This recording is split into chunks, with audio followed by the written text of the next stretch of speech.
Well, welcome back to the homestead. Today's episode, I want to do a little more work on the well that we had drilled down in the last episode. So you can see they have my pressure tank set up there, and it's sitting up on some cinder blocks, and it's all connected in with PVC pipe, but I don't like the way they connect them in. The way they connect it in works fine, but eventually you're going to have to replace that pressure tank. Most of those pressure tanks have a rubber bladder at the top, and eventually they'll get a hole in them and you'll get water up in that area, and then there's nowhere to expand and contract. There's not an air pocket in there, so your well starts kicking on and off all the time, and you have to replace your tank. Or depending on the acidity of your water, sometimes those tanks are prone to rust out fairly quickly, in just a number of years. So I know without a doubt, over the lifetime of this well, that pressure tank is going to get replaced. So what I want to do is take it off of those concrete blocks and lower it down to grade and just set it on a concrete pad. And then where the line comes out for the pressure tank, I want to put a union in there so that anytime I have to replace that pressure tank, I can just break that union, pull the pressure tank off of the rest of the system with no fuss. Put the new pressure tank in, connect the union back. It's very easy. I also know that there's a good probability that a wire will break or the pump will go out on this well. So eventually the well itself will have to be pulled. Currently there's no union on the well, so you would have to cut the pipe to pull the well up. So while I'm disconnecting it, I'm going to go ahead and put a union in so I can disconnect the wellhead itself. And then lastly, on this side of the pressure switch where your house line hooks into it, I'm going to add a union there. So I'll have 3 unions in this system, and you can pretty much break off any piece of the system that you need to work on very easily. So it just makes maintenance down the road a little bit easier, and it doesn't cost that much to put the unions in now and save a lot of headache. So that's one thing I want to do there. In addition to that, I want to dig a gas line from the house over to this area behind me right here where we're going to locate a propane tank. And then we're also going to dig the ditch for the water line and the electrical line to the well. So we'll be basically roughing in the water and the gas today. So the first thing I need to do before I get started with the well is I need a 1-inch black iron pipe coming out of the rim joist of the house for the gas line. So I'm going to have a 1-inch pipe coming out. It'll have a regulator on it, and then that'll go down into the ground to the gas line, and that'll come around over to where the propane tank is going to be mounted. So that's the starting point. I need to know exactly where that gas line is going to be for the house, and I need the regulator mounted on it so that I know exactly how deep to bury the elbow for the gas line. So the first thing I'm going to do is get under the house, and we're going to drill some holes in the rim joist, go ahead and extend the gas line out of the rim joist, and then we can hang the regulator on it temporarily and start marking where our ditches are going to be. Now, I'm not going to take the camera under the house. It's too cramped under there, and I don't like taking the camera under there and getting it dirty and knocking it around. So let me go ahead and extend the gas line out, and then we'll pick the video up there. Well, now you can see I've got the 1-inch gas line coming out of the house, and we know where to hang the regulator at now.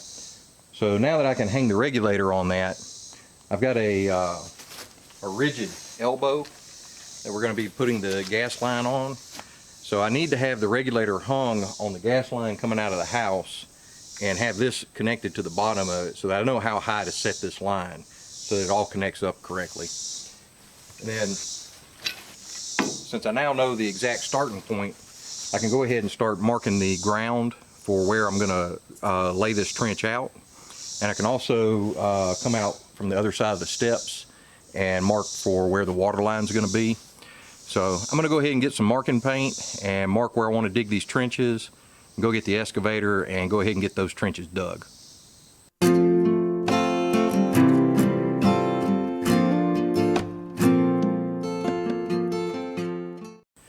Now, because the propane line comes so close to the well, and I'm going to be taking the pressure tank and the pressure switch and all that loose anyway, I'm going to go ahead now and disconnect the pressure tank and all and set that out of the way. We'll remove these blocks, and then we'll go ahead and get the excavator and start digging.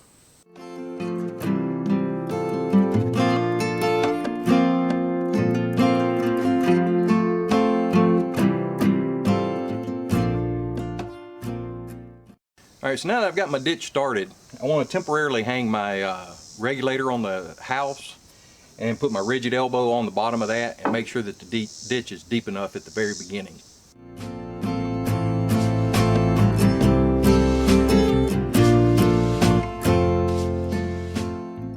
Alright, so with the regulator hung, my rigid elbow is nowhere near the bottom of the ditch, so I can just go ahead and continue the ditch around now all the way out to the propane. It's more than deep enough as it is.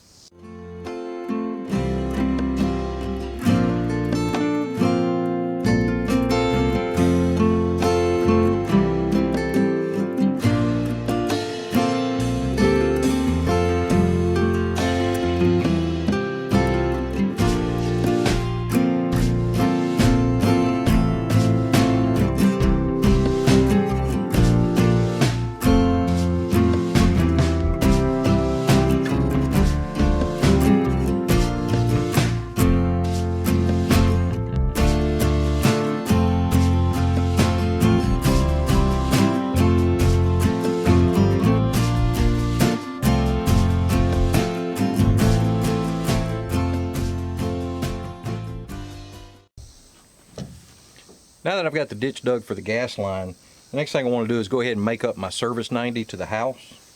So I've got a long sweep rigid 90 that's 3/4 of an inch. And this is going to be high pressure from the propane tank to the house. Then there'll be a regulator mounted on the top of the 90 that's going to reduce it from high pressure to low pressure. And then I'll step the pipe size up from 3/4 inch to 1 inch, so that whenever my propane emergency heat and my propane on-demand hot water heater both come on at the same time, then neither one of them are starved for propane. So let's go ahead and put some pipe dope on the threads here and go ahead and make this connection up.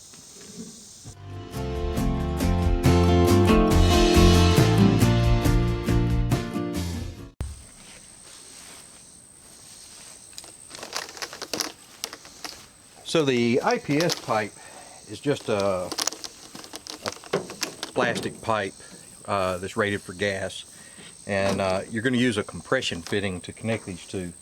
So you put your threaded portion on first, then you put your compression ring on.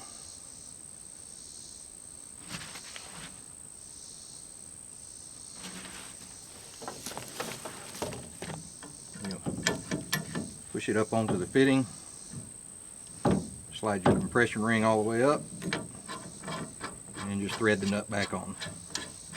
Pretty sweet and simple.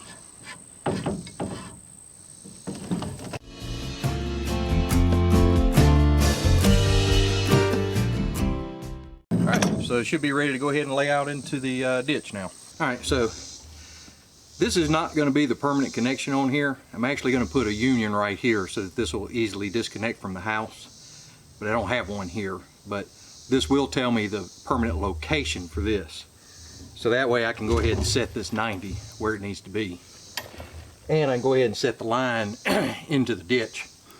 So now I can go ahead and start filling up the ditch, and I only need to leave the joint here on this end exposed in case there's a leak, and the joint over on the other end where the tank is. So let me go ahead and start backfilling this a little bit and see how much of that we can get done.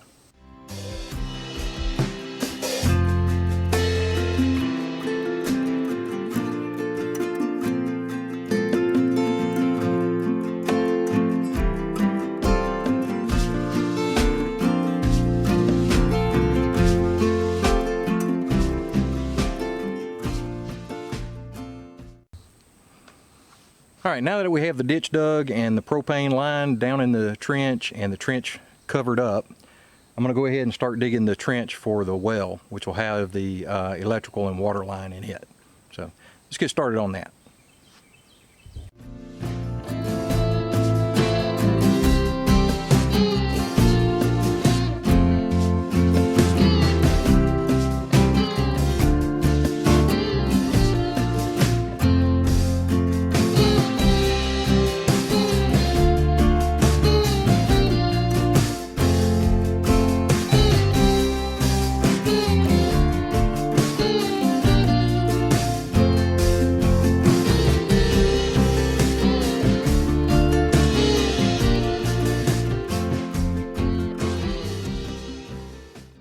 So now that we have the ditch dug, the next thing is to go ahead and start laying the wire into it.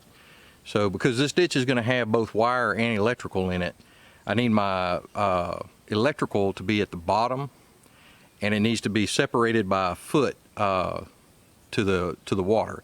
So we're going to lay it at the bottom of the ditch and all the way over to one side, and then we're going to lay the water line in a foot above that and over to the other side of the ditch to get as much separation between them as we can. So let's go ahead and put the electrical wire in, and then start backfilling over the top of that, and then we'll lay the water line in. All right, so now I've got the electrical wire laid down in the ditch, and I've gone along and I've painted a mark on the side of the trench where the water line needs to be. Now, it doesn't have to be at that exact spot, just as long as it's around that or lower is fine. So let's go ahead and start backfilling this a little bit, and once we've got it backfilled a bit, we can add the water line into it. All right, so now that the ditch is dug, I've got the 1-inch line fed out from under the house. We're going to go ahead and lay that in the trench and start covering that up. And once we have enough stuff holding it down and no sharp rocks laying on the pipe, then I'll use the excavator to go ahead and fill the trench in.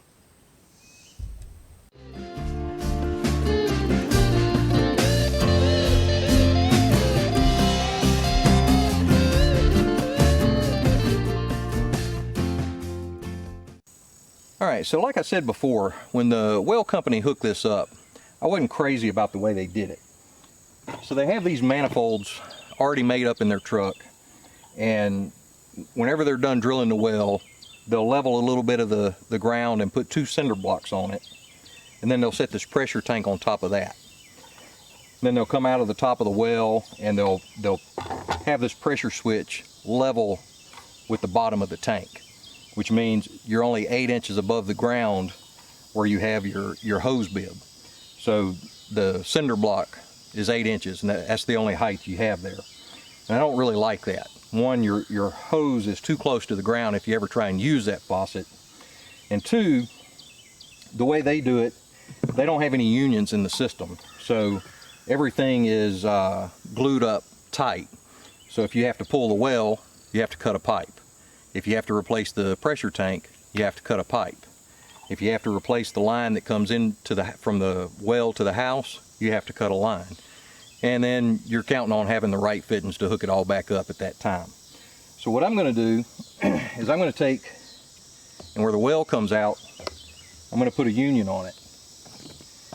Then I'm going to, where this hose comes out of the bottom of the pressure tank, I'm going to turn it up, and I'm going to put a union on it. And I'm going to have this manifold at the height of the well. So there'll be a union in between the top of the manifold and the well. And then I'll have another union over here where the line comes in from the house. So if you need to do anything to the well system here, you can break off whichever piece you're working on by just opening up a union. So I think that'll make future maintenance a lot easier. So let's go ahead and start getting some of that hooked up.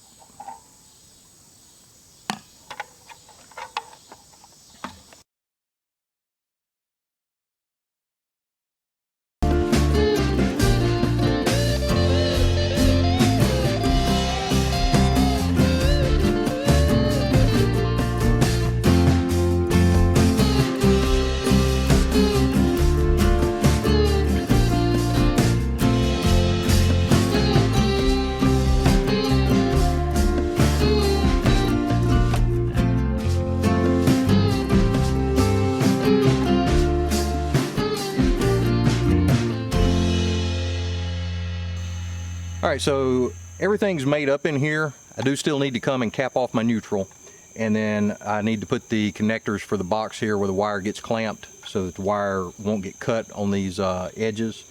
But I don't have those connectors with me, so I'm gonna have to go get those. I'm gonna go ahead under the house now and make up the other connection, and then we can test the well. More than likely, by the time I get out from under the house, it's gonna be too dark to video though. So I'll probably have to come back tomorrow and show you whether or not the well's actually running. But let me go under the house and make that connection up now. All right, so I ran out of daylight when I was trying to get the wires hooked up under the house. By the time I finished hooking them up, it was too dark to film. But I've come back out today, and you can see I've gone ahead and put the connectors on the pressure control switch so the wires won't get cut on the metal housing. And all of that's sealed up and finished now. You can see we've got the well running, and we're just cycling some water off down the hillside. The reason I'm doing that is simply to let the water supply clear up from when they drilled it. And once it clears up, then I'm going to capture a sample of it and take it to the county to have tested. I'm not too worried about it really, because as far as I know, everybody in this area, the wells that they've drilled have all had good water. So we're gonna check it just to make sure, but I'm not looking to have any trouble with that really. So we're just gonna let that water clear up, and then we'll get a sample of it.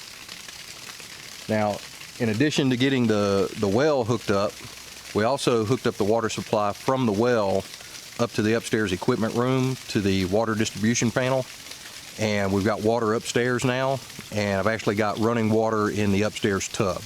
And right now that's the only place I've got a faucet and a drain installed, so it's the only place I could turn on and test. But we do have running water in the house at this point. So we've also got it plumbed over to the on-demand hot water heater, and we have our gas line installed for the propane tank. So we ran the water or the gas line from out here where the propane tank's going to be all the way under the house and then up through the walls to the upstairs equipment room.